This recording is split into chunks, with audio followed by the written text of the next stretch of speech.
Mirror Talk, Episode 19, The Compassion Code, Empathy in Conflict, Mirroring Safety Under Stress. Welcome back to Mirror Talk, the language of the nervous system, where we don't analyze communication as words on a page or philosophy in the mind, but as a living, breathing exchange between bodies trying to feel safe in each other's presence. And it is an episode many people they already understand, until they hear it through the nervous system lens. We grow up believing that compassion is a moral achievement, a virtue, a choice we make because we are good people. But the truth is far more confronting than that. Compassion is not a belief or a personality trait. It is a physiological capacity, a function of whether the body feels safe enough to stay open, curious, and connected, even when it disagrees, even when it hurts, even when it feels threatened. In other words, compassion collapses the moment the nervous system perceives danger. And most conflict, whether in families, relationships, or the world, is not a battle of beliefs, but a battle between two bodies that no longer feel safe enough to stay compassionate. We think conflict destroys love. But in reality, it is dysregulation that destroys compassion first, and compassion is what holds love together when everything else falls apart. That is the heart of this episode. Not how to be kinder, not how to be less angry, but how to stay regulated enough to remain humane while under pressure. Nobody loses compassion because they stopped caring. They lose it because their body switched into survival mode, and survival mode has no bandwidth for empathy. The nervous system reality most people never learn. When the nervous system detects a threat, and it doesn't matter if the threat is physical, emotional, social, or ideological, the body instantly shifts into one of three modes. Fight, which aims to control, to push, to argue, and to dominate. Flight, which leads to withdrawal, to intellectualize, to leave emotionally or physically. Freeze, collapse. Response leads to shut down, numb out, avoid, or agree to keep the peace. None of these responses can sustain empathy, because empathy requires parasympathetic regulation, the same state needed for listening, presence, and relational connection. Which means something almost no one is taught. You cannot think your way into compassion.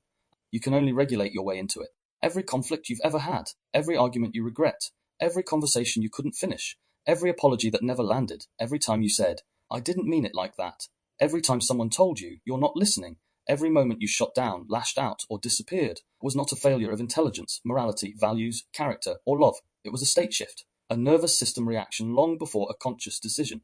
And this is why trying to talk compassionately while dysregulated never works. Words spoken from a threatened body don't build connection. They try to control reality. Tone shifts, breath tightens, speed increases. Intent becomes irrelevant because the nervous system has already spoken for you. This is why mirror talk exists, to decode the moment the body speaks the truth the words are trying to hide. Why compassion breaks first in the people we love most. It is easy to be compassionate towards strangers, followers, clients, or the public. It is hardest with the people who matter, because attachment increases threat sensitivity. A stranger cannot abandon you. A partner, a parent, a child, a friend, they can. And so the body instinctively protects itself where the stakes are highest, which explains every human contradiction. Why am I patient with people I barely know and explosive with the person I love? Why do I sound calm in public but defensive and sharp at home? Why can I comfort others but can't tolerate discomfort from the people closest to me? Because love amplifies threat, and threat collapses compassion. That collapse is not a failure, it's a signal. A signal that the body no longer trusts the moment enough to stay open. The problem? Most people don't know how to reopen it. They try to fix the conflict with logic instead of regulation. They debate meaning instead of restoring safety. They argue over who is right instead of repairing what the body feels. Which is why the goal of this episode is not emotional intelligence. It is nervous system literacy. The compassion code isn't about kindness. It's about capacity. Real compassion does not come from trying harder. It comes from staying regulated enough to see the other person without losing yourself. It is not self-abandonment. It is not rescuing. It is not being the bigger person. It is the ability to hold two realities at once. I can remain in my truth while still making space for yours. That is compassion. Not collapsing, not agreeing, not saving, not managing emotions on behalf of others, but staying present without needing to win, fix, defend, or disappear. To do that, we need three capacities. 1. Somatic tolerance, being able to feel discomfort without reacting to it. 2. Relational regulation, being able to anchor safety through tone, breath, presence. 3. Linguistic coherence, being able to speak without weaponizing or abandoning the self. These will form the spine of this episode. Reflection prompt, ask yourself this slowly, without forcing an answer. Who do I lose compassion for first, and why does my body feel unsafe with them? That question alone can reveal entire histories of attachment, memory, and emotional threat. Because compassion is not something we lack, it is something that gets blocked. The goal is not to be more compassionate. The goal is to remove the survival response that prevents compassion from being possible. In Element 1, we'll explore why empathy shuts down the moment conflict begins, and why compassion is a state, not an ideal. We'll define the compassion window, the range of physiological safety inside which we can stay connected while disagreeing. When that is understood, everything that we once labeled toxic or irrational suddenly becomes predictable, understandable, and repairable. This places us inside the room, the real terrain, where compassion rises, collapses, and must be rebuilt. To understand why empathy disappears under stress, we have to understand something that almost no communication training, relationship therapy, or self-help book ever fully teaches. Compassion has a window, just like tolerance, attention, or physical stamina. Outside that window, the body cannot stay open, no matter how much the mind wants to. You can intend to be understanding. You can promise you'll stay calm next time. You can know the other person is hurting. You can love them with every cell of your being.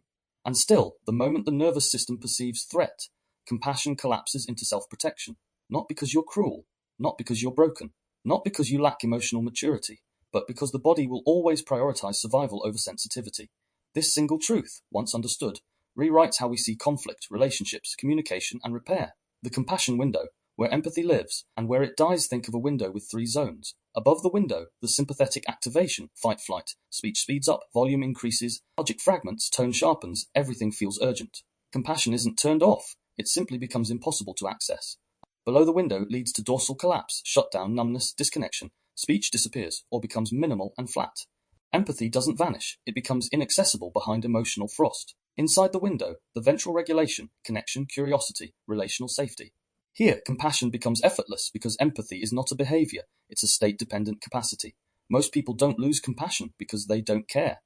They lose it because they've fallen out of the window without realizing it. Which is why conversations that start warmly can turn into battlefield logic in minutes. Why someone can go from loving to attacking, or from open to distant without a warning. Why one sentence, one facial expression, one tone shift can flip the entire emotional landscape. It was never about the words. It was the state shift underneath the words. Conflict isn't the enemy. Dysregulation is every conflict contains 2 levels. 1, the content level, what we are saying. 2, the state level, who we are physiologically while saying it. Most people obsess over content. I shouldn't have said that. Why did they react like that? That's not what I meant. They misunderstood me. But content cannot land if the nervous system doesn't feel safe. This is why people can say all the right things and still fail to connect. I said I cared. I said I was listening. I said I was sorry. Why didn't it matter? Because the body was still signaling threat, which means the words were never actually received. Mirror talk exists because words don't heal if the nervous system doesn't believe them. Why, so many people think they're being compassionate, but aren't most people confuse comforting with co-regulating? They speak to change the other person's emotional state instead of stabilizing the space, so the emotional state becomes survivable. That is not compassion. That is emotional management disguised as care. Examples. Don't cry, it's not that bad. Translation. Your emotion is too uncomfortable for me. You're strong, you'll get through this. Skips the present moment to force a future. I know exactly how you feel. Returns focus to self instead of staying with them. Look on the bright side. Leads to bypassing to avoid co-regulating their pain. None of these people is intentionally unkind. They are physiologically uncomfortable, and so their language tries to fix what they cannot tolerate. Which leads to the most important distinction of this episode. Compassion is not what you say to make someone feel better. Compassion is who you are while they don't. The skill that separates real empathy from performed kindness. True compassion is not measured by how gently we speak when things are peaceful, but by how safely we can speak when there is tension. Anyone can be compassionate when they feel regulated.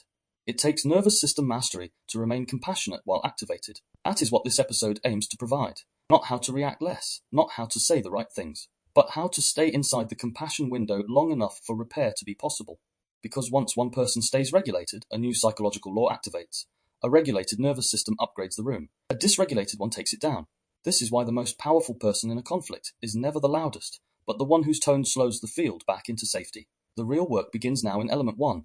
We will break down what actually happens in the body when compassion collapses, and how to recognize the exact second empathy has left the room. In element 2, we will explore how language changes when the nervous system is trying to protect itself, and how projection disguises itself as truth.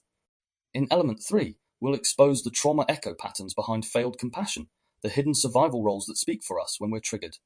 In element 4, we go deeper into relationship damage, how unregulated speech fractures trust, exhausts connection, and rewires belief about safety.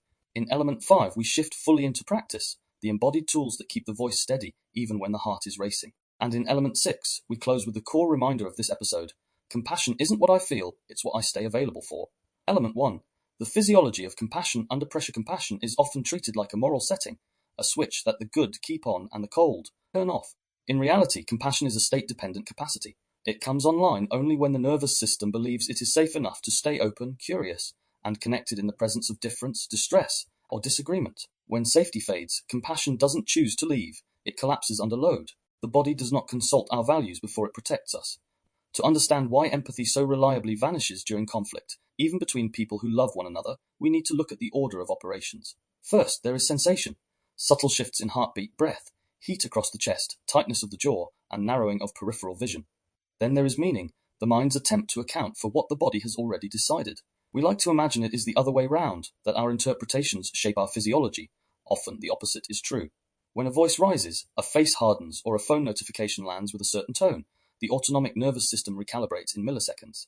Only then do we decide what we think. The story follows the state. Polyvagal theory has given language to these shifts. In the ventral branch of the parasympathetic system, the social engagement system, voice modulates, eyes soften, breath lengthens, and curiosity is possible. This is the physiological ground of empathy. In sympathetic mobilization, energy surges for fight or flight. Speed increases, tone sharpens, we interrupt or withdraw, scanning for threat rather than meaning. In dorsal collapse, awareness narrows and flattens. We go quiet, numb, or compliant as the body conserves energy. None of these threat states is bad. They are ancient survival reflexes.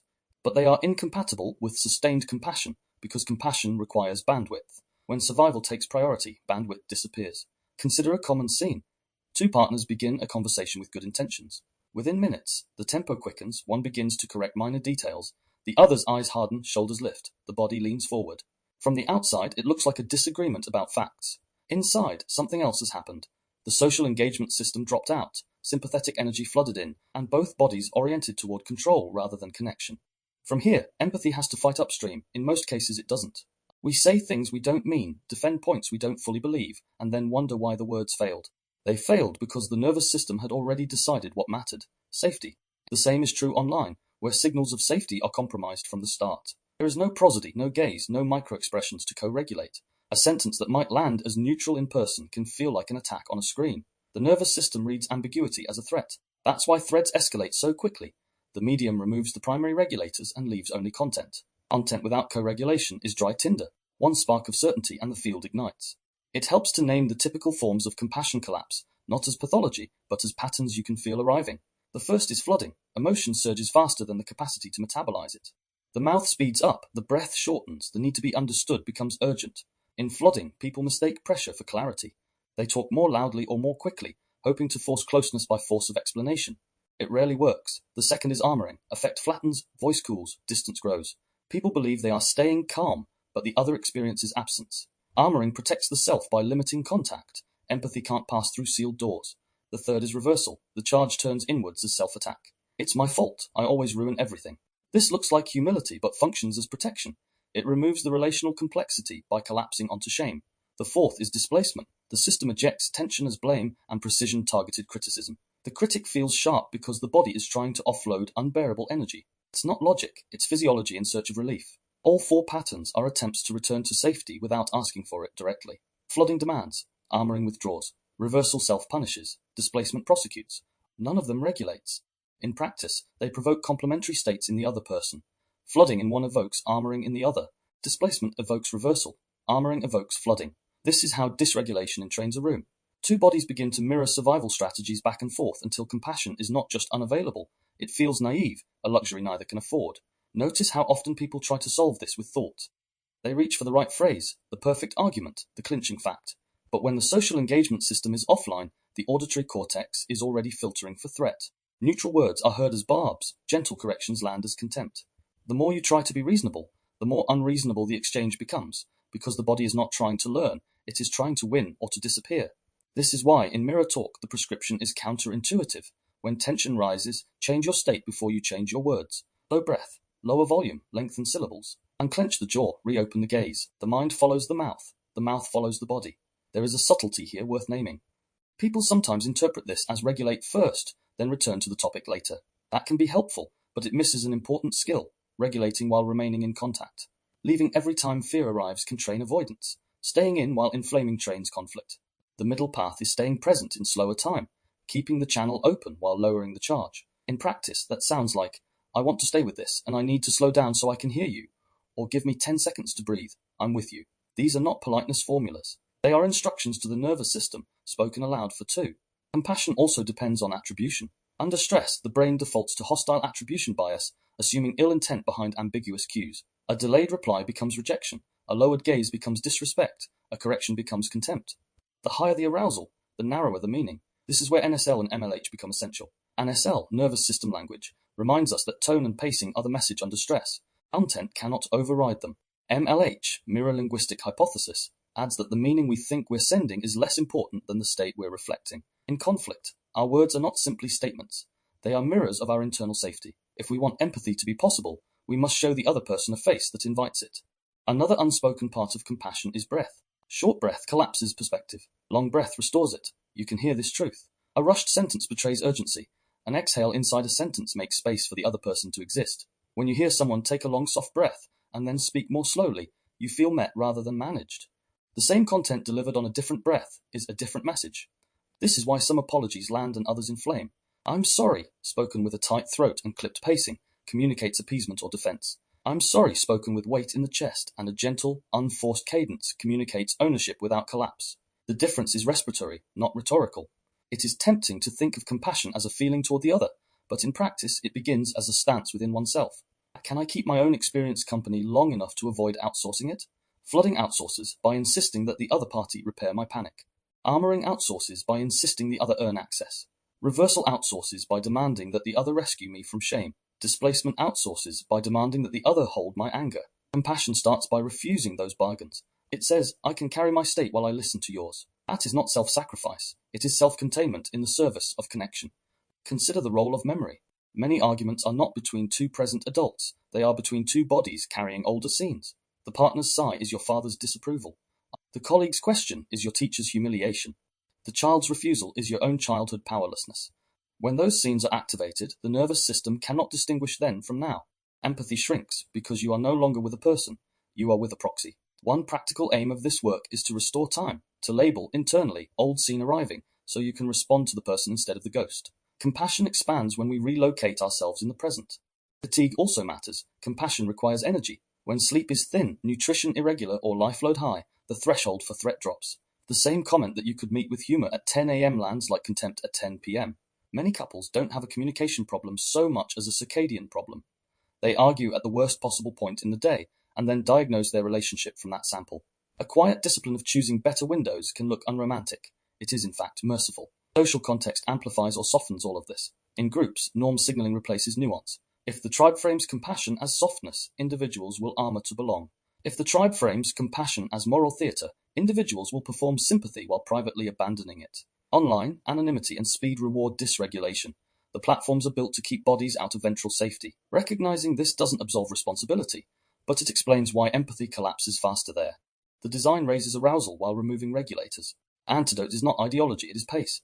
There is one more mechanism that quietly erodes compassion: status threat. When people feel their competence, identity, or dignity is being questioned, they defend themselves by attacking or disengaging. Curiosity is perceived as risk. To ask is to admit uncertainty. So they issue conclusions instead of questions, and the room loses its shared field. A subtle practice here is to normalize explicit uncertainty. I need help to understand. I might be wrong. Say more. These phrases are not performative humility. They are practical safety signals. They make space for empathy by lowering the perceived cost of mutual exposure. If compassion is a state capacity, then the question becomes, what increases capacity? Two things matter repeatedly. The first is vagal flexibility, the speed and ease with which you can downshift from mobilization into social engagement. Breath, posture, eye contact, and prosody are the levers. The second is meaning flexibility, the speed and ease with which you can release hostile attributions and replace them with curiosity. Here language is the lever. Put differently, the body returns you to the window. Words keep you there. You can practice this in microdoses. When you notice urgency building, do not reach for a superior argument. Reach for a slower sentence. Place an exhale in the middle. Allow silence to ventilate the room. You are not delaying truth. You are preparing a field where truth can land without shattering. When you notice yourself withdrawing, do not announce disconnection with a cold, I'm fine. State the need without punishment. I want to keep talking, and I need a minute to gather myself. That one line preserves attachment while honoring capacity. When shame climbs and reversal begins, resist the reflex to self-indict. Speak ownership, not identity. I missed it, not I'm a mess. When anger looks for a target, don't feed it a face. Ground your weight through your feet. Widen the view. Say one honest sentence without the barb. These are small acts. Repeatedly, they become temperament. Compassion becomes more available when the body learns it can survive discomfort without control. Many people confuse control with safety. The work here is to teach the body that safety can be generated internally through breath, tone, and pacing, rather than demanded externally through winning, appeasing, or disappearing. Once the body trusts that it can remain intact in the presence of another's pain or difference, empathy feels less like a risk and more like a resource. You can give without losing. You can receive without drowning. You can stay with what you cannot fix. If the first half of this element explored why conflict activates the nervous system faster than the intellect, then this half turns toward the deeper reality most people never name. Compassion is not a personality trait. It is a state-dependent capacity. We do not lose empathy because we are unkind. We lose empathy because the body prioritizes survival over understanding, and every conflict becomes, in the nervous system, a quiet negotiation between connection and self-protection. When compassion collides with threat, we like to believe the best version of ourselves is the real one, the calm one, the reflective one, the one who can listen and stay soft in tense moments. But the nervous system has a different rule. You can only access the self you are resourced enough to be. Compassion is never truly tested in ease. It is revealed when the body feels unsafe and the mind still tries to stay human. This is where most relational breakdowns begin, not in the content of what is said, but in the body's invisible shift from safety to defense. Partner says, "I feel like you weren't really listening yesterday." And although the words are mild, the nervous system hears a different message. You failed. You're being judged. Your belonging is in question. The response that comes next is not chosen. It is reflexive. Feet tense, breath shortens, shoulders lift, voice sharpens. Compassion does not disappear. It becomes neurologically inaccessible. And if we don't understand that this shift is physiological, not moral, we start telling the wrong story about ourselves and each other. They don't care. I'm always the one who listens. Every time I try to express myself, they make it about them. None of these stories is born from truth. They're born from threat. The empathy freeze. There is a moment just before defensiveness where most people don't realize they've already left connection. It's the subtle freeze, the one where the mind still thinks it's participating, but the body has already withdrawn. The eyes glaze slightly, the tone becomes flat, the presence goes elsewhere. People often interpret this as stonewalling or emotional distance, but physiologically, it's a survival pattern. The system begins to conserve energy, freeze out risk, and move toward emotional dissociation. The tragedy is that both people feel equally misunderstood. One is hurt and needs closeness.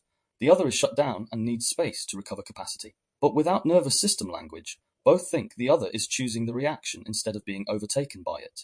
Which brings us to the core truth of this episode. Most conflict is not a disagreement of perspectives. It is a mismatch of nervous system states. Why empathy requires regulation. First, empathy is not the ability to feel what someone else feels. Empathy is the ability to stay present while they feel what they feel. That difference is everything. If your system is dysregulated, you cannot offer co-regulation, only projection, problem-solving, avoidance, or emotional takeover. Which is why the most compassionate people can become the most reactive when they feel blamed, unseen, powerless, or misunderstood. Their empathy has not disappeared. It is simply offline. We do not lack compassion. We lack access to compassion during stress. That is what this episode is teaching. Not how to be kinder in theory, but how to stay regulated enough to access the parts of you that already know how to love well. The myth of being good at conflict. People often say, "But I'm usually so calm. I don't understand why I react like this with them." Answer is always the same. The nervous system doesn't respond to logic. It responds to meaning. You can be composed with strangers and unravel with the person you love. You can mediate arguments at work and fall apart during a single sentence from a family member. You can be spiritually grounded until someone looks at you with disappointment. Conflict does not reveal how skilled you are. It reveals where your safety is most conditional. So the question is never, why can't I stay compassionate? The question is, what part of me feels threatened and what belief is being protected? Because beneath every collapse of empathy is a deeper unspoken fear. If I admit I hurt you, I'm unworthy. If I don't defend myself, I will be swallowed by blame. If I hear your pain, I'll lose my right to my own. The body protects us even when the mind is willing to try. The nervous system code behind all difficult conversations. Every conflict has two layers. 1. The surface issue, the words. 2. The safety issue, the body's interpretation of the words. We argue at the surface, but we suffer at the level of safety. Someone says, "I just needed you to check in more," and the nervous system hears, "You're failing. You're not enough. You're being accused." So the reply is not empathy, it's self-defense disguised as reason. "That's not fair. I did check in. You're overreacting. You're making this bigger than it is." The moment we defend our goodness, we abandon their experience. And that is the moment the connection breaks, not because of bad intentions, but because two nervous systems stopped speaking to each other and started protecting themselves from each other. Where compassion actually begins, compassion begins long before words. It begins in the body that can stay open while holding differences. It begins in the breath that slows rather than spikes. It begins with the awareness that says, "My reaction is about my safety, not their character." When you learn to separate your activation from their intention, you unlock a kind of empathy that does not collapse under stress. No one teaches us this growing up. We're taught how to apologize politely, but not how to stay present when we feel misunderstood. We're trained to communicate logically, but not somatically. We are asked to resolve conflict while our bodies are still bracing for impact. And so we think the solution is better phrasing, better tone, better thinking. But the real solution is simpler and harder: regulation first, repair second, language third. Which brings us to the next layer of this episode, the linguistic layer, where we explore not the biology of compassion, but the speech patterns that either regulate or inflame conflict. If element 1 revealed why compassion fails at the level of the nervous system, element 2 explores what happens when dysregulated bodies try to use language as a substitute for safety. Because not all empathy sounds like empathy, and not all comfort lands as comfort. Next, element 2, the linguistics of empathy, when words regulate and when they inflame. MLH-NSL breakdown, why understand often makes things worse. How good intentions still trigger threat responses. And the 3 false forms of empathy most people use without realizing. Element 2, the linguistics of empathy, when words regulate and when they inflame. Empathy is not simply an emotion. It is a physiological event, a change in the nervous system of the person receiving it. We often talk about empathy as if it is a moral trait. Good people care, selfish people don't. But the body exposes a more precise truth. Empathy is only empathy if it reduces the other person's threat state. Everything else, reassurance, sympathy, encouragement, pep talks, holding space, even love, can function as pressure invalidations or emotional hijacking when delivered in the wrong state, tone, timing, or hierarchy. In nervous system terms, real empathy means downregulation. False empathy means disguised control, which means empathy is not defined by what we mean, but by what their body does after we speak. That is the central premise of this element. Empathy is measured not in intention, but in nervous system effect. And this is where most communication breakdowns begin, not because people don't care, but because they speak care in a language the other person's body cannot receive. Why empathy fails in conflict. Most people believe conflict is about disagreement. But conflict is rarely about ideas. It is about threat perception. The moment someone feels unsafe, the nervous system shifts into one of 3 defensive modes. 1. Fight leads to arguing, to correcting, to escalating, and to dominating. 2. Flight leads to withdraw, to shut down, to intellectualize, and to go silent. 3. Fawn leads to appease, to agree, to self-abandon, and soothe the other person. Empathy only works when it meets the person where they are, and not where we think they should be. So when someone is in fight mode, empathy may be perceived as condescending. When someone is in flight mode, empathy may feel like an intrusion. When someone is in fawn mode, empathy may activate shame. This is why phrases like, I understand, I hear you, I get where you're coming from, you're not alone, it's okay, calm down, I'm just trying to help, can escalate the reaction instead of softening it. It's not the words, it's the state beneath the words. If empathy is spoken from a regulated nervous system, it becomes grounding. If empathy is spoken from anxiety, guilt, frustration, or superiority, it becomes a covert demand for the other person to regulate us. That is what we call borrowed empathy, care that is actually an attempt to stop our own discomfort. The 3 false forms of empathy. Most failed empathy falls into one of 3 categories. 1. Performance empathy, saying the right words while the body communicates threat. Example, I care about how you feel, said with a tight jaw, fast breath, impatient tone. The message received is, hurry up and stop feeling. The body treats this as manipulation, not care. 2. Projection empathy, responding based on what we would feel, not what they are feeling. Example, I'd be furious too when the other person is actually in grief, not anger. Projection forces the emotional script onto them. It replaces a connection with an assumption. 3. Emotional theft, turning the focus onto our feelings instead of theirs. Example, this is really hard for me to hear. Or, I feel terrible that you think I hurt you. On the surface, this sounds honest, but the nervous system reads, your pain is now responsible for my pain, fix it. When empathy becomes about the helper's internal experience, it reverses the emotional flow and creates unconscious pressure. The real function of empathy in nervous system terms, true empathy, does not solve the problem. It removes the threat layer so that the problem can be addressed without survival physiology hijacking the interaction. If the body does not feel safe, the mind cannot listen. If the mind cannot listen, logic, accountability, repair, and perspective taking are neurologically impossible, not because the person is unwilling, but because self-protection overrides social processing, meaning you cannot reason with a body in defense. And so empathy is less about understanding feelings and more about removing the conditions that force the other person into defense. That is why empathy is not soft. It is strategic, somatic, and structurally powerful. MLH, how language signals safety or threat under the mirror linguistic hypothesis. Language functions at 2 levels. 1. Literal meaning, the content of the sentence. 2. Nervous system signaling, tone, pace, breath, pronouns, power dynamics. Example, I understand why you're upset. Content, empathy. Nervous system signal, I'm above you, observing you, not with you. Outcome, person may feel analyzed, not accompanied. But compare, I can feel how much this matters to you, I'm here. Content, simple, Nervous system signal. I'm with you inside the experience, not standing outside it, judging it. Outcome. Body softens, breath returns, defensiveness drops. Different wording, different tone, different meaning to the body. Why I understand often makes things worse. When someone is dysregulated, I understand can land as, I've already decided what's happening. Your experience is now categorized and handled. This conversation is already over. You aren't unique, you're generic. I'm above your emotional state.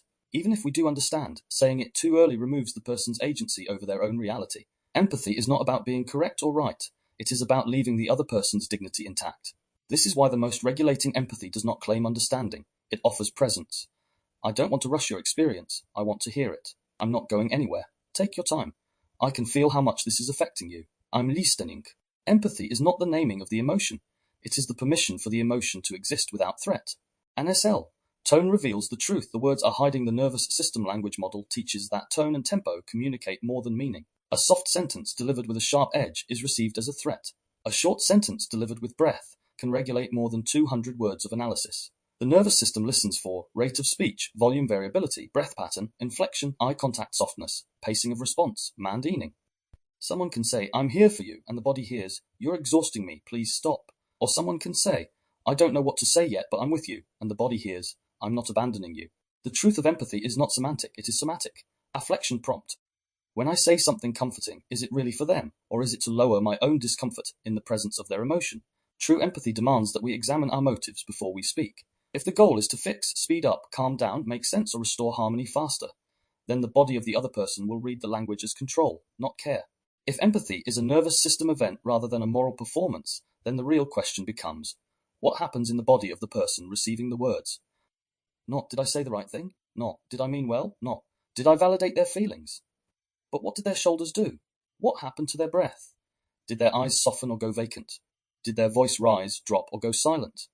Did the connection increase, or did the distance widen? This is the measuring stick of real empathy. Regulation leaves traces. So does threat. And those traces are physiological before they are psychological. When empathy backfires, the three nervous system outcomes, when we offer care from a dysregulated state, or through language that invalidates instead of attunes, one of three reactions typically follows, and all three are mistaken for stubbornness, rudeness, or emotional immaturity, when in fact they are neurobiological defense mechanisms. Shutdown response. The person goes quiet, still, numb, or blank. They nod politely. They say, yeah, I know. Their face holds composure, but their body has left the conversation. Externally, they seem calm. Internally, I'm surviving by disappearing. This is not an agreement. It is dorsal vagal withdrawal, the body choosing invisibility over vulnerability. 2. Escalation response. The emotional intensity increases after empathy is offered. They get louder, angrier, more reactive, more distressed. Externally, they're being dramatic, ungrateful. Internally, you're not hearing me. Now I have to prove the size of the wound. Escalation is not aggression. It is fight mode in search of safety. 3. Reversal response. The person flips from vulnerability to caretaking. I'm sorry, I know you're just trying to help. No, I'm okay. It's not a big deal. It's fine, let's just change the subject. Externally, they're being reasonable and mature. Internally, your discomfort is bigger than mine. I need to protect you now. This is not healing. It is a fawn response disguised as gratitude. The root cause. Empathy offered too soon, too fast, or from the wrong level. Empathy requires attunement before language. If we offer verbal support before the body feels recognized, the words land as an interruption, not a connection. If we offer meaning before we offer safety, the brain hears analysis, not attunement. If we offer emotional language but maintain a regulated facade, the body senses incongruence and prepares to defend. This is why the most powerful form of empathy is often silence combined with presence, not good listening skills. You cannot meet an unregulated body with vocabulary. You must meet it with nervous system compatibility. Only then can language land as medicine instead of management. Empathetic situational analysis. Let's now examine three versions of the same situation. A person says, I feel like no one really hears me when I try to explain how overwhelmed I am. Response 1. Emotional hijack. Oh, trust me, I know exactly how that feels. I've been drowning too. My week has been insane. The intent is to relate the impact, steals the emotional center, shifts the spotlight, creates competition, invalidates experience. Response 2. Performance empathy. I totally understand. That must be really hard for you. I'm sorry you're going through that. The intent is to soothe. The impact is generic phrasing, no real attunement, creates distance, registers as scripted caring. Response 3. Regulating empathy. I hear how much this has been piling up. Before we talk about anything else, I just want you to know I'm here, and I'm not rushing you. The intent is presence. The impact is, it signals safety, slows the nervous system, removes pressure, keeps the speaker in their experience instead of ours. Notice, the third response gives permission. The first two give redirection. Real empathy does not move the person away from the feeling. It creates the stability required for the feeling to unfold without threat. The question that exposes false empathy every time you are about to offer comfort. Ask, am I trying to help them feel or trying to stop them from feeling? If the real goal is to end the emotion, shorten the discomfort, or restore harmony quickly, then the nervous system of the other person will detect the pressure. Because even when pressure is wrapped in care, the body still feels the coercion. The shift from consolation to co-regulation. Consolation means there, it'll be okay soon. Co-regulation means I'm not leaving, even if it's not okay right now. Consolation tries to move the person out of the emotion. Co-regulation tries to stay with the person inside the emotion. One is about emotional management. The other is about shared nervous system capacity, which leads into the next layer of the episode, the trauma dynamic that explains why some people reject empathy even when they desperately want connection. Element 3, trauma dynamics. Why some people cannot receive compassion. There is a moment in every rupture where something unexpected happens. The person who seems to need comfort most resists it. Their body tenses when empathy enters the room. Their eyes avert, their tone shifts, their breathing hardens. A gesture of care is interpreted as intrusion. A soft voice feels like pressure, and the very thing that should soothe instead activates defense. On the surface, this looks irrational. Why would someone reject support they clearly need? Why does kindness trigger withdrawal? Why does someone in pain become sharper, colder, or suddenly dismissive when another human finally reaches toward them? The answer is not found in personality, morals, or stubbornness. It is found in the nervous system's history. Compassion does not land the same way in everybody. For many, it is metabolized as safety. For others, it is metabolized as exposure, indebtedness, or loss of control. Whether empathy feels regulating or threatening depends less on the words spoken and more on the body that receives them, its imprint of trust, its familiarity with comfort, and its learned survival strategies. The nervous system test: is comfort safe or is comfort a trap? For a regulated nervous system, compassion is relief. Someone is with me. I am not alone. I can soften. For a dysregulated nervous system shaped by early emotional neglect, conditional safety, or chronic relational threat, compassion triggers the opposite response. If I need this, I'm weak. If I let them in, I'll lose power. If I soften, I won't recover. In these systems, empathy is not registered as connection. It is registered as risk. Where there should be receiving, there is bracing. This is why some people seem to harden whenever others soften. They are not rejecting care. They are protecting themselves from what care once cost. The 3 trauma-based responses to compassion. When a nervous system has learned that a connection is unsafe, empathy creates activation, not relief. This activation expresses itself in 3 primary forms. 1. Fight empathy. Compassion triggers defensiveness. The person interprets care as criticism, control, or a threat to autonomy. They respond with anger, pushback, or argument because safety once required strength, not softness. 2. Fawn empathy. Compassion triggers collapse into appeasement. The person shifts into pleasing, agreeing, and self-blaming to avoid abandonment. Soothing becomes a performance, not a receiving. 3. Withdrawn empathy and compassion trigger shutdown. Eye contact breaks, speech shortens, and emotion numbs. The person disappears emotionally because the body equates visibility with vulnerability. These are not choices. They are trauma-conditioned forms of self-protection, learned long before language was available to explain them. Why being helped can feel like being overpowered. To receive care, the nervous system must do something radical: surrender control. This is effortless for someone whose history has taught them that regulation is shared, not stolen. But if comfort was once paired with manipulation, guilt, abandonment, or invasion, the body may associate help with danger. To accept comfort means becoming indebted. To soften means becoming dependent. To cry means exposing something that might later be used against you. So instead of allowing support in, the body shields against it. This is why some people cannot say thank you, cannot be held while grieving, cannot stay in eye contact during an apology, and cannot accept reassurance without suspicion. It is not ego, it is not pride, it is somatic memory, the body anticipating a cost it learned to avoid. Childhood origins. When comfort was conditional, if emotional support in childhood was unstable, offered only when the child performed, behaved, pleased, or proved loyalty, then comfort became a transaction, not a resource. The child learned that comfort comes with a price, attachment depends on compliance, love is followed by correction, and care is a prelude to control. So as an adult, empathy is not felt as a gift, it is felt as submission. This is why someone raised on survival can be deeply nurturing to others, but unable to receive nurturing themselves. Giving is safe, receiving is exposure. They may articulate emotional language perfectly, but still cannot internalize care without bracing. The paradox of strong people who cannot soften many people who reject comfort are not cold, unemotional, or indifferent. They are often the most giving, emotionally perceptive people in the room. They may comfort others with ease, but shut down the moment support moves toward them. Why? Because helping does not threaten them. Being helped does. To help someone else equal to agency, control, usefulness, and identity. To be helped, vulnerability, dependence, risk, and reversal of power. Trauma teaches. You are safer being needed than being held.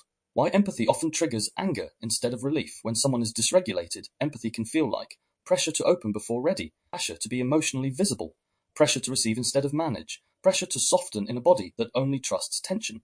So anger appears, not because empathy is unwelcome, but because the body doesn't yet have the capacity to tolerate it. Anger is not rejection. It is boundary activation against emotional overload. If element 1 taught us why rupture happens, and element 2 showed us how repair begins in language, this element exposes the silent truth beneath both. Not every nervous system can receive compassion, even when it desperately wants it. And if this isn't understood, every attempt at comfort turns into misinterpretation, conflict, withdrawal, or emotional shutdown. When empathy feels like exposure instead of safety, there is a moment in many relationships, romantic, familial, platonic, or professional, where one person is finally ready to soften, and the other becomes even more guarded. It sounds like this: I'm trying to help. Why are you pushing me away? I said I care. Why does that make you angry? Why does my apology make you go cold? Why do you stiffen when I finally get gentle? The answer is rarely logical. Almost always it is somatic, a conditioned reflex buried in the body, not the beliefs. Some people can enter softness only after safety is proven repeatedly, predictably, and non-transactionally. Until then, compassion feels like a spotlight, one they don't know how to stand under without losing themselves. The body is not rejecting love. The body is rejecting danger disguised as love, because that is what it has known before. Why people who can't receive empathy often overgive it. There is a pattern almost every trauma-trained therapist recognizes immediately. The person who cannot accept comfort is almost always the one who has spent a lifetime providing it. These people know exactly how to soothe, stabilize, validate, and emotionally track others.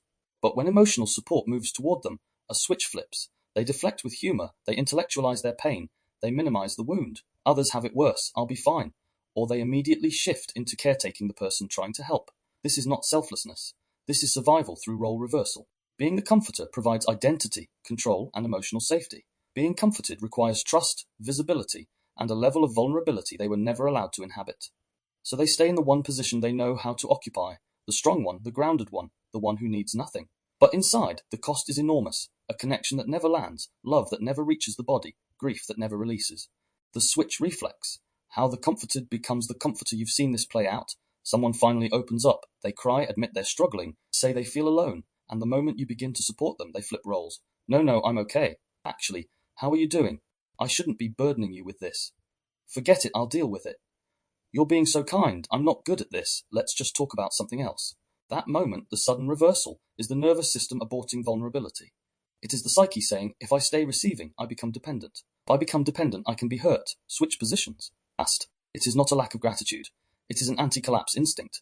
The nervous system has one priority: staying in the position that once ensured survival, and for many, that position was the emotionally competent one, not the emotionally held one, the hidden shame of needing comfort. Another reason people reject compassion: it exposes how much they still need something they believed they should have outgrown. For the traumatized nervous system, needing comfort feels like immaturity, weakness, regression, failure, proof of being too much. So the body denies the need even while drowning in it. This is why some people don't melt when comfort finally arrives. They tense, apologize, become numb, or disappear. They are not rejecting you. They are rejecting the shame that comes with needing anyone at all. The most painful irony of all: people who struggle to receive compassion are often starving for it. Their grief is not that no one ever cared, it's that they never learned how to let care in without losing themselves. The wound is not a lack of love, it is a lack of safe internal space to absorb love. No amount of reassurance can heal this. What heals this is permission to stay self-protected until the body decides otherwise. Which means the person offering compassion has to do the rarest thing: stay present without demanding softening. Offer warmth without expecting openness. Let care exist without needing it to be visibly received. That is the first doorway to repair. Not you're safe, but you don't have to open for me to stay. Reflection prompt. When I reject comfort, am I protecting myself from the moment or from the past? Sit with that. Let it surface. Don't rush to answer. The body will tell the truth before language can. Every rupture we experience doesn't just expose the pain between two people. It exposes the parts of ourselves we have not yet learned to regulate, name, or sit with.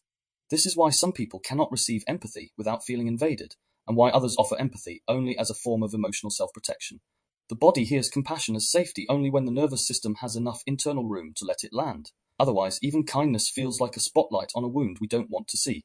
Which brings us to the next layer, one that is harder to admit than it is to understand. Sometimes the person we are arguing with is not the person we are actually fighting.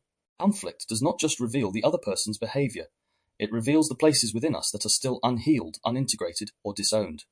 The nervous system doesn't just react to them, it reacts to the parts of us that their presence activates. And so the question shifts, not why are they like this, but why does this activate something so deep in me? Not why won't they listen, but what truth in me do I still avoid when I'm confronted by them? And then the real edge, am I reacting to them, or to the part of myself I haven't yet faced?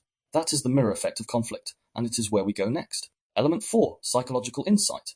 The mirror effect of conflict. Conflict is rarely about the moment it breaks in. It is about everything that arrived before it, every unprocessed wound, every borrowed defense, every unmet need turned instinct. When two people enter a rupture, they believe they are arguing about facts, behaviors, choices, or principles. But the nervous system knows better. What it recognizes first is not the logic of the exchange, but the threat of the emotional landscape beneath it. This is why the same sentence can feel like a conversation one day and an attack the next. The words didn't change, the state did. In mirror talk language, conflict is rarely about the other person. It is about the part of us their presence awakens. The reason conflict feels so personal is that it is personal. It touches the places we haven't yet made peace with. Not consciously, not morally, not intellectually, but physiologically. The body keeps the score long before the mind writes the story. The nervous system as mirror. When someone's tone, silence, words, or withdrawal strikes a nerve in us, we believe we are reacting to them. But the nervous system is not responding to the present. It is scanning the present for echoes of the past. And when it finds them, it reacts as if the threat is happening again. Someone's disapproval doesn't just feel like disagreement, it feels like abandonment. Someone's firmness doesn't just feel like a boundary, it feels like rejection. Someone's distance doesn't just feel like space, it feels like emotional exile. Someone's frustration doesn't just feel like tension, it feels like danger. In that moment, the conflict is already displaced. We are no longer speaking to the person in front of us. We are speaking through them to the person our body remembers. This is why so many intelligent, compassionate, emotionally aware people still find themselves saying things mid-conflict they never meant, never believed, and sometimes don't even recognize later. The voice that leaves the mouth in a triggered state is not the voice of the self. It is the voice of the wound. Why we attack what we haven't integrated. People don't just trigger us by violating our values. They trigger us by embodying traits we've exiled in ourselves. Someone who speaks boldly may trigger the part of us that was taught to stay small. Someone who sets a boundary may trigger the part of us that learned love equals self-sacrifice. Someone who expresses anger may trigger the part of us that was punished for having needs. Someone who asks for tenderness may trigger the part of us that learned vulnerability is unsafe. So when we can't stand someone, it is worth asking, is it them or is it the version of me I was never allowed to be? Conflict reveals the exact places where repression becomes projection. We don't just disagree, we disown. We don't just dislike, we deny. We don't just feel threatened, we feel exposed. And then we react, not to protect the relationship, but to protect the identity we built in place of our authenticity. Conflict is nervous system mirror, not moral courtroom. When we are dysregulated, conflict becomes moral theatre. I'm right, you're wrong. I'm hurt, so you must be the cause. If I'm in pain, someone must be to blame. But regulation reveals a different truth. Conflict is information, not condemnation. It shows us what we fear, what we defend, and what we have not yet integrated. The nervous system mirrors the unresolved before it mirrors the present. This is the real reason two people can argue about dishes, or about tone, or about being late, but both walk away flooded with feelings too large for the event itself. The event is never the real thing. It is a symbol the body hijacks to finish an older conversation that was never safely completed. Compassion is a form of self-regulation. We are taught that compassion is a gift we give others, a softening, a kindness, a moral good. In nervous system terms, compassion is far more radical than that. Compassion is not an emotion. Compassion is the capacity. It is what becomes possible when we are regulated enough to stay present with someone else's reality without collapsing into ours, abandoning ours, or attacking theirs. When the nervous system is in defense mode, empathy feels dangerous. When the nervous system is grounded, empathy becomes access, not to agree, but to understand without losing selfhood. The two hidden questions inside every conflict, beneath every eruption, beneath every silence, beneath every sharp word or sudden withdrawal, unspoken questions are competing for control. 1. Am I safe with you? 2. Am I still safe with myself in front of you? If either becomes no, conflict becomes war. Because in that moment, the nervous system is not trying to resolve an issue, it is trying to restore safety, even if the attempt is hostile, silent, cold, or explosive. And this is what conflict exposes that daily life often conceals. When I disagree with you, what happens to my identity? When you don't meet my need, what happens to my worth? When you express pain, what happens to my sense of power? When you mirror my shadow, what happens to my self-image? Conflict doesn't just reveal the state of the relationship. It reveals the level of internal integration we've achieved. In the first part of this element, we revealed that conflict is a mirror for what the nervous system has not yet integrated. The second part explores how that mirror functions, why it feels so threatening, and what shifts the moment from reaction to self-recognition. Because once we understand what conflict is actually showing us, We stop treating it as a battlefield and start treating it as a diagnostic. Who is right? But what part of me is speaking right now? And not how do I win? But what is this really trying to protect? How do I fix them? But what wound in me is being asked to heal? The four mirrors of conflict, every conflict, no matter how small, acts as one of four mirrors, sometimes several at once. They are not external, they are internalized forms of reflection. 1. The mirror of protection. I am reacting because I don't feel emotionally or relationally safe. Not because the topic is dangerous, but because my nervous system feels unprotected. This is where even small requests can feel like control, where questions feel like interrogation, where boundaries feel like abandonment. The body is not evaluating fairness, it is evaluating threat. 2. The mirror of identity. I'm reacting because this touches how I see myself. Criticism, even gentle, becomes ego death to a nervous system still fused with performance. This is the mirror activated when someone says, I'm not angry, while visibly angry. I'm just trying to help, while violating boundaries. That's not who I am, which often means that is who I fear I might be. 3. The mirror of the unloved self. We attack what we've been forbidden to express. The angry person triggers the one who wasn't allowed to express anger. The needy person triggers the one who learned that need meant shame. The confident person triggers the one who was rewarded for disappearing. In Jungian terms, what we reject in ourselves, we persecute in others. 4.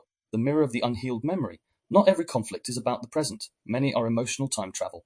The body reacts as if the past has returned. That's why the nervous system can go into full threat response over a tone, a pause, a facial expression, a delay in reply. Not because the event is traumatic, but because the body associates it with threat. Why repair fails when identity is still in survival mode, when the nervous system is dysregulated. Every repair attempt feels like either a demand to surrender power, or admit fault, collapse, apologize, and lose ground, a demand to prove innocence, or defend character, justify intentions, a demand to minimize the wound, or just move on, let it go, stop being dramatic. This is why people in a defensive state cannot receive repair, not because they don't want reconciliation, but because they don't yet feel safe enough to disarm. A person can't receive empathy while the body is still braced for attack, which leads to one of the most important repair truths. If you try to fix a conflict before someone feels safe, you are not repairing, you are managing. And management always reactivates the threat. Conflict resolution versus conflict regulation. Most people try to resolve the conflict before they regulate the nervous system, which is why they repeat the same fight 20 times with 20 different words. Regulation restores connection. Connection restores perspective. Only then does resolution become possible. Everything else is just strategic arguing. The body's role in compassion is not a mindset. It is a state-dependent capacity. You cannot practice compassion while your jaw is locked, your shoulders are raised, your breath is shallow, your thoughts are rapid fire. Meaning-making, that is not compassion, that is survival dressed in language. Which is why every attempt at empathy from a dysregulated state becomes patronizing, I know exactly how you feel, bypassing, everything happens for a reason, hijacking, I've had it worse, let me tell you, intellectualizing, let's look at the facts here, spiritual superiority. If you were more conscious, this wouldn't bother you. These are not character flaws. They are defensive strategies the nervous system uses to avoid feeling too much. Genuine compassion does not require perfection. It only requires capacity, the ability to stay present without needing to fix, rescue, defend, or disappear. Reflection prompt. Am I reacting to them or to the part of me I still refuse to face? If the question lands like a sting, good. That sting is the edge of your next level of emotional fluency. Because the truth is simple. We do not fear the other person's emotion. We fear what their emotion awakens in us. We have now mapped the inner architecture of conflict. Why the nervous system misreads discomfort as danger. How the unhealed self turns disagreement into threat. Why compassion collapses when the body isn't regulated. So the next move is not more insight, it is application. Element 5 is where theory becomes practice. We move into a full breakdown of the compassion code in real time. How to stay in your body while someone is in theirs. How to pause without abandoning the moment. How to offer empathy without collapsing your boundaries. How to respond rather than react when the charge is high. Because compassion is not something you feel, it's something you can train your nervous system to hold. Element 5, integration practice, the compassion code in real time. There is a point in every conflict, whether spoken aloud or silently burning in the nervous system, where the question is no longer who is right, but who is regulated enough to lead the moment back into humanity. That is the heart of the compassion code. Compassion is often treated like a soft moral trait, a sentimental feeling, or a virtue reserved for people who've done enough healing. But in the body, compassion is not an emotion, it is a physiological capacity. It is the ability to stay rooted in the self while staying connected to another. It cannot be performed when the nervous system is in threat mode. It is not activated by moral pressure, guilt, or spiritual identity. It is only activated when the body feels safe enough to choose connection instead of defense. This is why compassion collapses the moment we are triggered. The breath shortens, the jaw tightens, the mind prepares a counter-argument. The heart starts defending instead of listening. And suddenly, what we call conversation becomes a survival broadcast, a nervous system trying to get out of danger by overpowering, convincing, withdrawing, or retaliating. The real work is to regulate, to reflect, and to respond. Every communication breakdown begins with the same mistake, speaking before regulation. Every repair begins with the opposite, returning the body to safety before letting the mouth shape meaning. The three-step sequence of the compassion code is deceptively simple. 1. Regulate. 2. Reflect. 3. Respond. But these 3 steps are not cognitive, they are somatic. They require the body to shift first, not the thoughts. They require us to pause before the story, instead of using the story to justify why we shouldn't have to pause. If the nervous system is still in a state of defense, the mind cannot tell the truth. It can only tell the version of the truth designed to protect the self. And protection disguised as honesty is one of the main reasons empathy fails. Why slowing down is not weakness, but authority. Most of us were conditioned to believe that fast responses equal intelligence, strength, clarity, or dominance. In family systems, in school, in debate culture, in workplaces, even in love, speed is rewarded. The fastest comeback wins. The quickest apology ends the tension. The first person to explain themselves becomes the most right. But regulation is rarely fast. Regulation requires space, not just in time, but in breath, posture, and tone. A regulated response is not slow because it is passive. It is slow because it is sovereign. When I slow down, I am no longer governed by the part of me that wants to win, defend, prove, or escape. I am allowing the moment to pass through my body without deciding that I must protect myself from it. And when compassion is real, it is not because someone said the perfect sentence. It is because they spoke from a nervous system that was no longer trying to survive the conversation. That is why one grounded sentence can do more repair than a 5-paragraph apology delivered from adrenaline. The first step, regulate before we talk about empathy, pacifying language, validation, repair strategies, or boundary-safe listening. There is only one question that matters.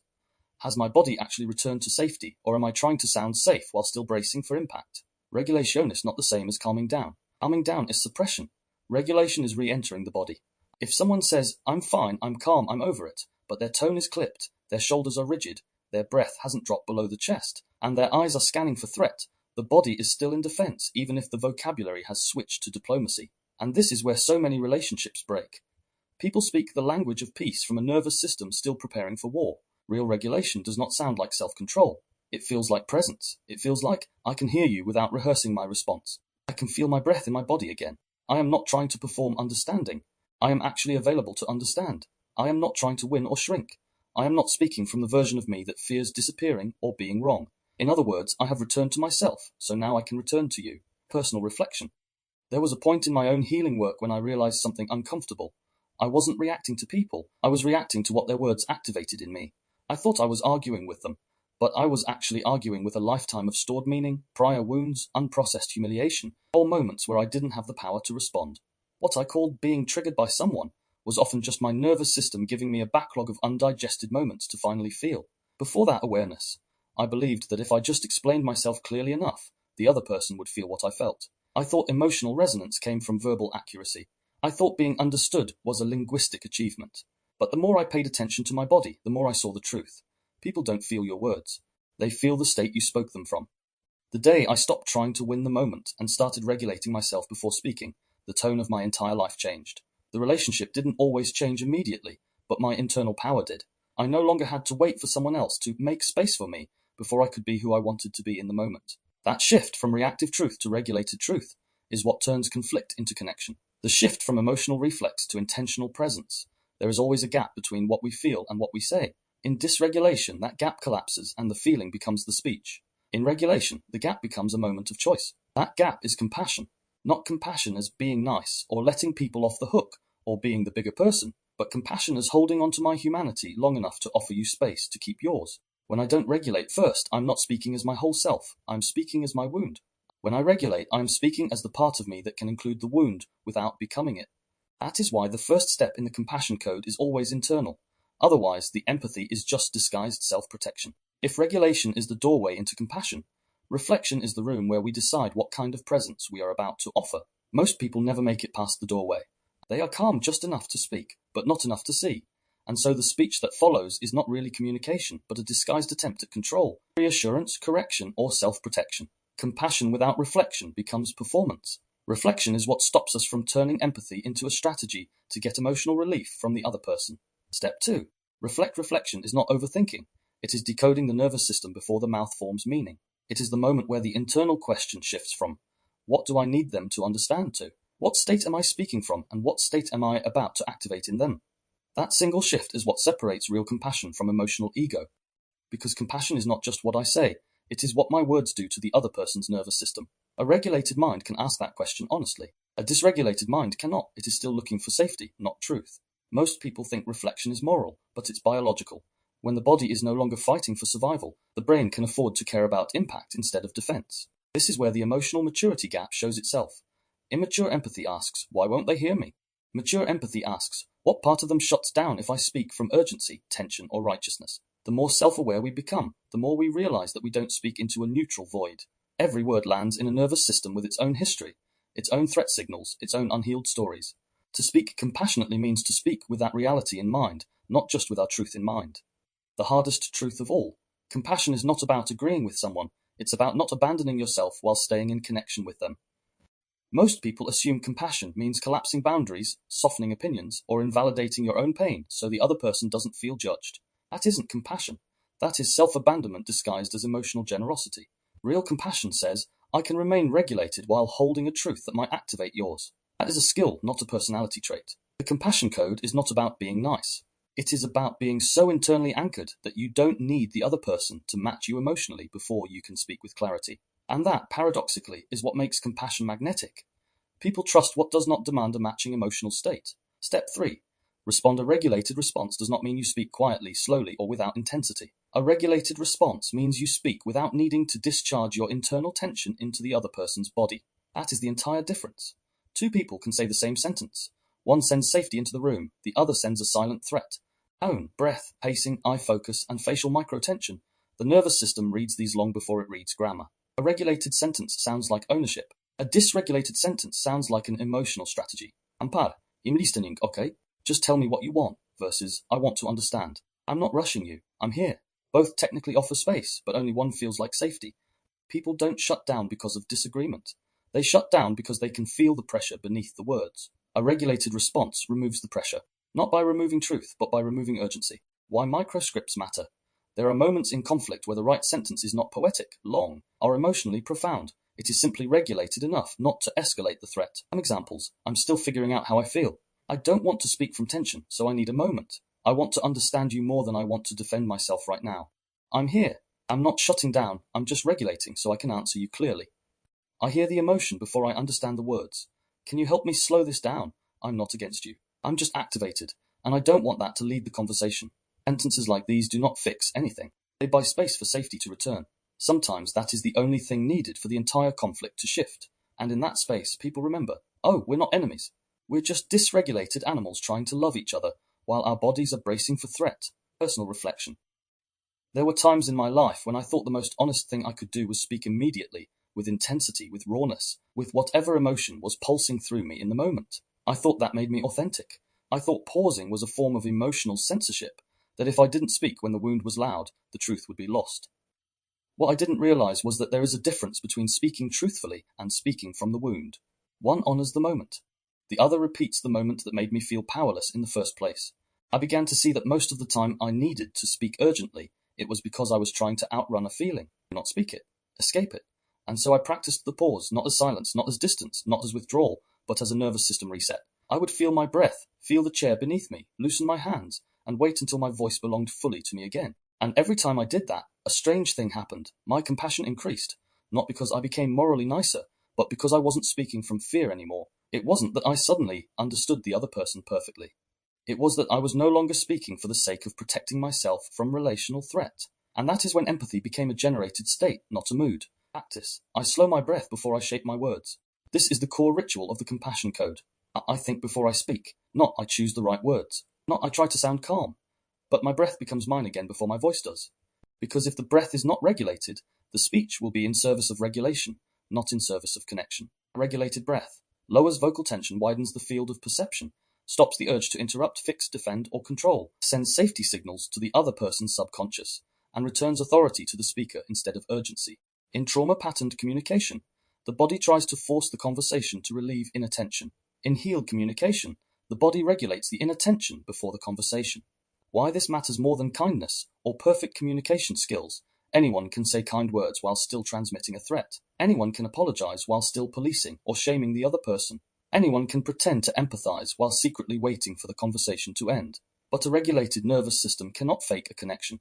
It is a connection, you know it. You've felt it. You've been in rooms where a single regulated person calms everyone. You've been in rooms where a single dysregulated person activates everyone. That is the nervous system language beneath spoken language, and it is the real battlefield of conflict. Once you understand this, you no longer ask, how do I say this perfectly? You ask, what version of me is about to say it, and is that the version I want representing me in this relationship? That question is emotional adulthood.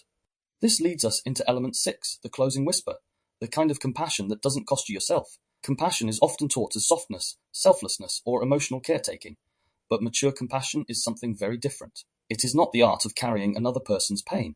It is the capacity to remain in connection without abandoning your own center.